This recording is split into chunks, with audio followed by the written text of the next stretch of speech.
everyone and welcome back to another video. The first of my kind of vlogmasy videos is just going to be a Q&A video.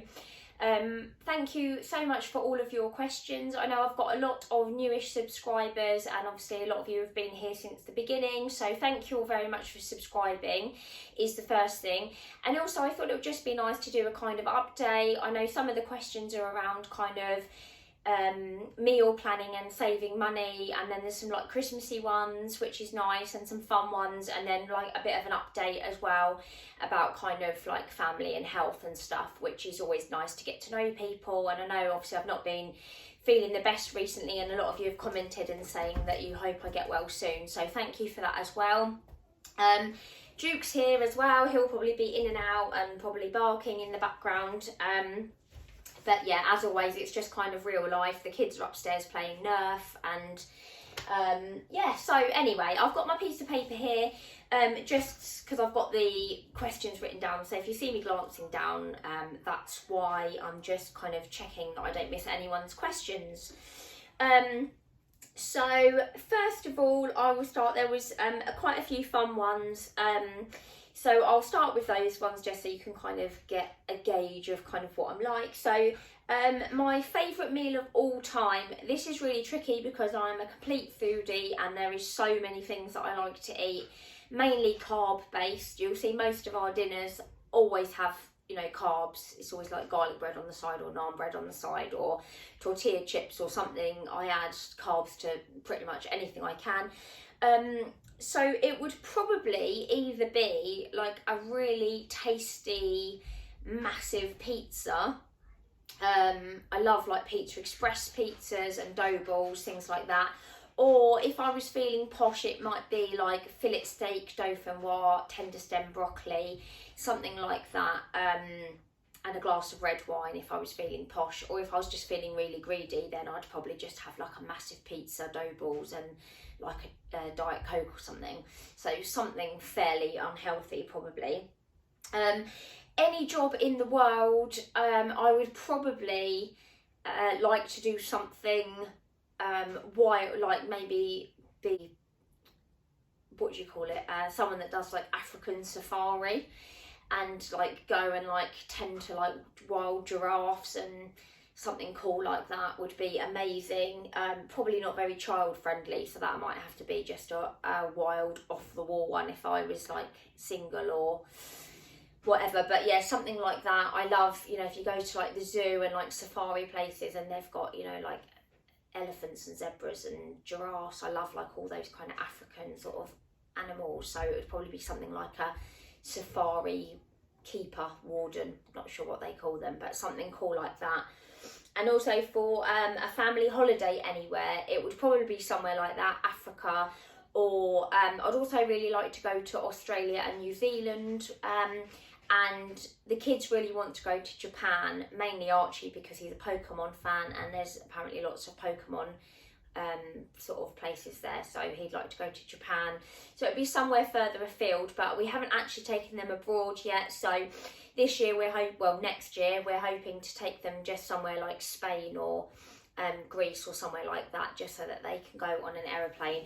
I'm quite keen obviously to do as many firsts as I can with them due to kind of my health and stuff. While I'm well enough, I want to sort of take them abroad for the first time this year. So we won't be going on African safari, but we will hopefully be getting away somewhere hot and sunny for a couple of weeks. So yeah, there's some fun ones. On to kind of Christmassy things. Christmas budget is a tricky one. It depends kind of what the children ask for. They normally send a letter off to Father Christmas and they ask for kind of one present from Father Christmas, and then they write us a list. We tend to try and spend about £150 each, but obviously it depends kind of what they ask for. Sometimes it's a little bit more than that, or it might be a little bit less, you know, it depends what they've asked for. I do them a stocking each, which is from us, that they open first thing in the morning on Christmas morning. And this kind of links into the next question, which was around Christmas traditions. Apart from kind of putting the Christmas tree up with some Christmas music on and some chockies and mince pies and things, we tend to just do the normal. The children put a plate out for Santa with a mince pie or a cookie and some milk or whatever they want to leave out on Christmas Eve, and we watch like a Christmas film. And then Christmas morning they wake up, they open their stockings, which are some bits and bobs from us. And I tend to try and get things that will keep them entertained, because we like to open those first and then kind of have breakfast, walk the dog, and chill out for a bit before we open all the rest of the presents. So my next video will be a stocking filler idea for you guys, and they all come in under £10. So if you haven't already got your stocking fillers, there will be some ideas for you next week. But yeah, the kind of traditions we do is just kind of like stockings and, you know, Christmas Eve like a hot chocolate and watch a Christmas film. We don't do anything too outrageous really. And then on New Year we tend to have a buffet, and we put some music and stuff on for the children. Sometimes we have friends over and we do like a little sort of party tea, and then we do a New Year's countdown for the children, but about sort of 9 o'clock, and get them to bed, and then my husband and I, you know, finish the evening having a few drinks and do the actual midnight countdown, because don't keep the kids up until midnight. It's too late for them and they'd be hideous the next day, and also we like a bit of time to chill out and have a few drinks and stuff as well, play some card games and things like that. So they're kind of our Christmas traditions, probably nothing different to most of you do, nothing outrageous. I didn't start Christmas Eve boxes because they get quite a lot on Christmas Day, so we tend to just do like a nice hot chocolate, or you know, they might get like a chocolate Santa or some chocolate coins or something, but nothing, I don't do like a whole box on Christmas Eve. So yeah, there are Christmas traditions. And then on to kind of a bit more kind of about meal planning and maybe saving a bit of money this time of year, and generally with the pressures. We do get the boys involved with the meal planning. What we normally do is we kind of pick a couple of meals each that we like. So my husband likes things like steak and fajitas and roast beef, things like that. So tend to kind of have a couple of those in. I do a roast, well, nearly every Sunday really, unless we're having a barbecue. So that's one of his favourites. The kids always pick like pasta bake and pizza. And they do just like, you know, it seems a bit boring, but they do just like a plain sort of pasta bake with the sauce. I have tried tuna pasta bake, chicken pasta bake, the cheeseburger one where you do with soup. They do like them, but they prefer just the home fried creamy tomato sauce with cheese on the top and some garlic bread. So that's normally their choice. Archie does like fajitas and things like that. Henry likes hot dogs, sausage and mash. So yeah, we kind of pick a couple of meals each. So it's normally just the normal sort of family favourites that I cook. And then me and my husband will try like some spicy ones and some different recipes. The kids will sometimes try, but sometimes they're not keen, so they'll just have pasta or pizza or something when we try something different. But yeah, we do try and get them involved. And I just plan kind of a few days before really, when I book my shopping slot for the following week. I'll kind of ask everyone what they fancy, and I'll just add it on to the shopping, and then I normally just do a click and collect. In order to save money, someone asked what else do I do to save money. Shopping online is a big one, because I find if I just go to the supermarket, I am drawn into things that just look nice, or things that are on offer, or things that, you know, if I'm hungry I'll be like, oh, I'll get that, I'll get this, and I do spend more. So I try to just meal plan and then go online and order what we need, and then just do a click and collect. Asda's really good for click and collect, it's about 50p. The Tesco near me is about £1. So I find actually what I pay in click and collect, I save off of my shopping probably 10 times over. So that is kind of how I save money. Also, I am trying to kind of use the air fryer a bit more, the slow cooker a bit more, batch cooking so that I can reheat food in the microwave, or just quickly on the hob, like if it's some bolognese or something, and not kind of cooking from scratch in the oven for the whole time. So that saves some money. Our tumble dryer also went wrong last year, and instead of replacing that, I just bought a heated air rail, or air, you know, clothes horse. which dries the clothes a lot quicker and is really cheap to run. So I put them on there for kind of a day or so, and then I don't leave it switched on the whole time, but I switch it on, and then when they're mainly dry I turn it off, and the sort of residual heat kind of finish drying them, and then I just pop them in the airing cupboard, and that's where our hot water tank is, so that gets really warm in there and that finishes them off. The school uniforms and stuff you can just hang on a hanger in the airing cupboard, and that kind of gets them dry really quickly, so you're not kind of putting everything on your tumble dryer. The only thing I'd say is obviously you get a bit of condensation, so I bought some of the dehumidifiers from Home Bargains for £1 each, and I just pop those near where I'm drying the washing, and that kind of sucks up the condensation so that you're not getting mould and stuff on your windows. So that saves money. I'm quite lucky in that I've got a Motability car which is electric, so it's a lot cheaper for me to run. I don't pay tax or insurance on that, and it's a lot cheaper to, it costs me about £15 to charge, and I get 300 miles out of that, so that is a lot cheaper. I know obviously not everybody has that, you know, can afford an electric car, so I'm aware that that is probably one that doesn't apply to a lot of you, but that does save us a lot of money. I only work a couple of miles away, so I don't use a whole lot, you know, of mileage. Only mainly going to the hospital is a bit further away, so I use some miles on that, but apart from that, and the other one is just trying to kind of do things around that are free. You know, we go to, like, this time of year we go to like Christmas fairs at the local church. We do, if they're doing you know, the Lego hunts in like the local Lego shops. We go for kind of nice walks around. We'll go to like country parks and places and then just get a hot chocolate. Sort of have friends over for play dates. We just kind of try and keep it fairly low key. We do sort of Christmas crafts. You can get bits and bobs from Hobbycraft or the Pound Shop, Home Bargains, places like that that are only £1 or so, and just stick on some Christmas music and get the kids involved doing some Christmas crafts and bits that don't cost a fortune. Is a really easy way to kind of keep costs down. And we do similar in the summer as well, except we'll get an ice cream instead of a hot chocolate. We'll have friends over to play in the garden, you know, do the paddling pool and things. So just keeping costs down and not feeling the pressure to kind of, there's so much pressure now, you know, you see people doing all these elaborate things, you know, at the beginning of December, you know, maybe when the elf arrives, having like balloon arches and having all these elaborate, you know, whole boxes of presents and this, that and the other. And that's fine if you can afford it and you want to do that, but we keep things low key and it's still just as special, and you still have a lovely time. Also, I am kind of buying things gradually, so you'll have seen in my grocery shops, if you watch regularly, which I'll leave some of these videos linked down below for you, you'll see that I kind of spread out the costs. So I start buying kind of bottles of wine, mince pies, chocolates, things like that gradually, so that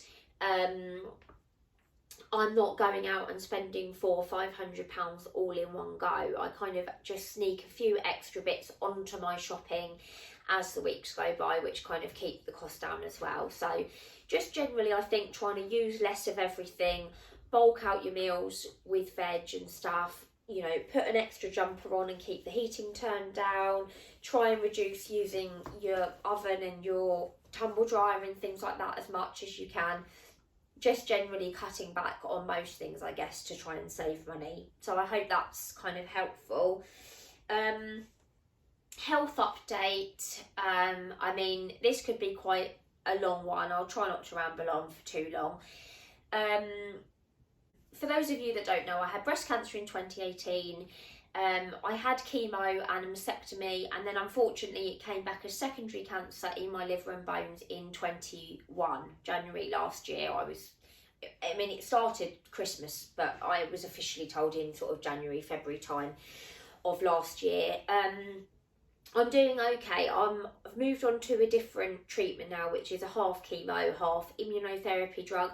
So a lot of you know that I have been feeling a bit worse recently, and I think mainly that is because my immune system is kind of lower and I'm a lot more tired, which means working in a school I am picking up more germs.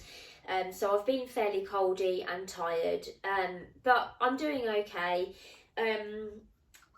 somebody asked kind of how I juggle treatments, work, kids, YouTube.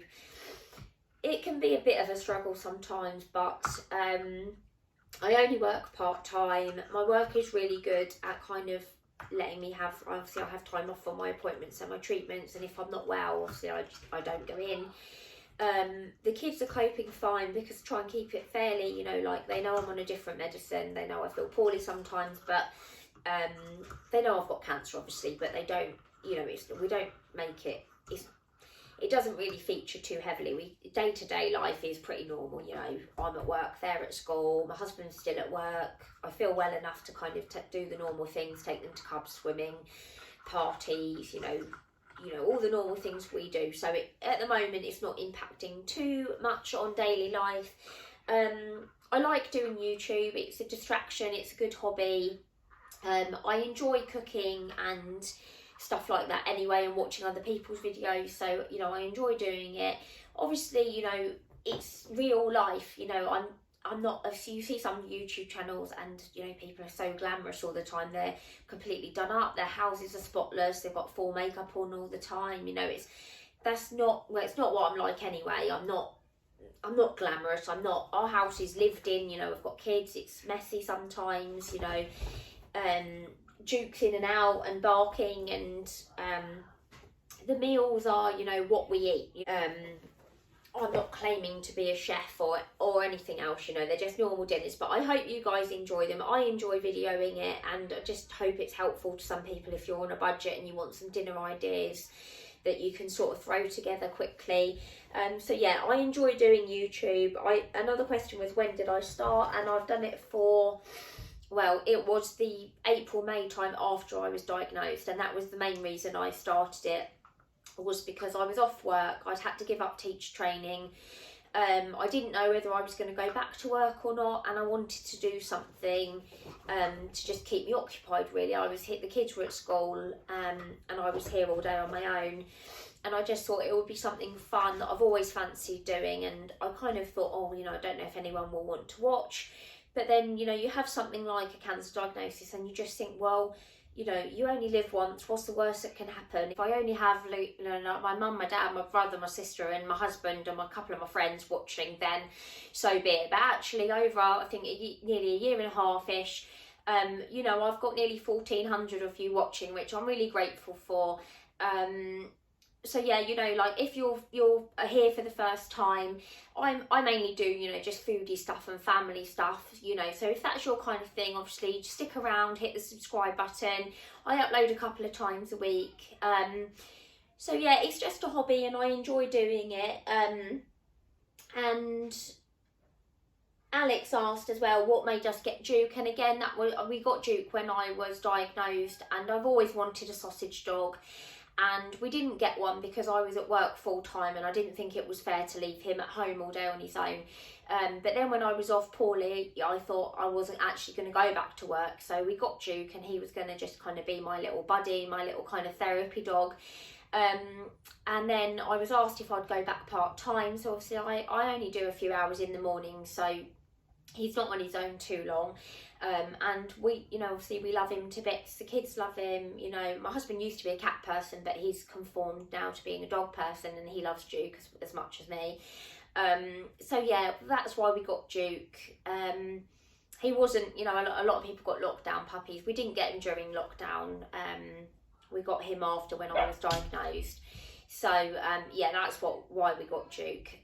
Yeah, and the last question was just, how do I deal with my husband working away? He doesn't actually work away that much. He used to work away, you know, for quite a long period of time. At the moment, he kind of sometimes just works late, so he'll sometimes stay over at work for a couple of nights if he's working late or shifts or whatever. And then he has sort of short, sharp trips, so it's actually fine for us, you know. If I'm at work and the kids are at school, you know, it goes really quickly, and then he's sort of back again. And if I'm poorly or I'm got hospital or anything, then he can work from home and he's around. So it probably looks on my meals of the week. A lot of the time I say, oh, he's not here for dinner. Sometimes it's just that he's not home by the time we eat, or he's eating at work or something. So he's not really away that much, but you know, we we've always managed to juggle it because we've always lived a fair bit away from sort of family, although we do, you know, obviously family come and help and look after the kids and visit and stuff, yeah, we just sort of juggle it, and if I'm at work he can work from home, or if he's away, you know, I'm here, and it kind of just works well, so we managed to juggle everything. So yeah, on the whole, you know, everything's fine. I know a lot of you, I'm really grateful you asked kind of, I hope I was okay, and I was just coldy and I had a sore throat and lost my voice and stuff, but yeah, on the mend now and ready for Christmas. So there will be some Christmassy videos coming up. I've got a baking video coming for you for one of my Vlogmas videos.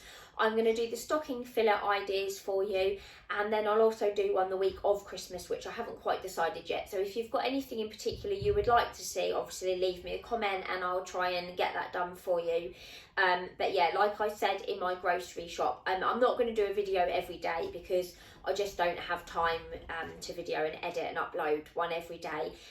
So it will be my usual kind of grocery shop, which will have some Christmassy bits in, and some meals of the week, which I might try and kind of make a bit Christmassy for you.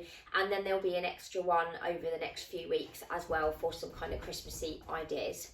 So I hope you've enjoyed getting to know me a bit more, and thank you so much for all of your questions. I really appreciate it. And thank you for sticking around and always watching. If you're new, like I say, don't forget to subscribe and hit the notification bell so you don't miss any future videos. I'd love to have you here. And yeah, happy Christmas, guys. I hope it's a good one. See you soon.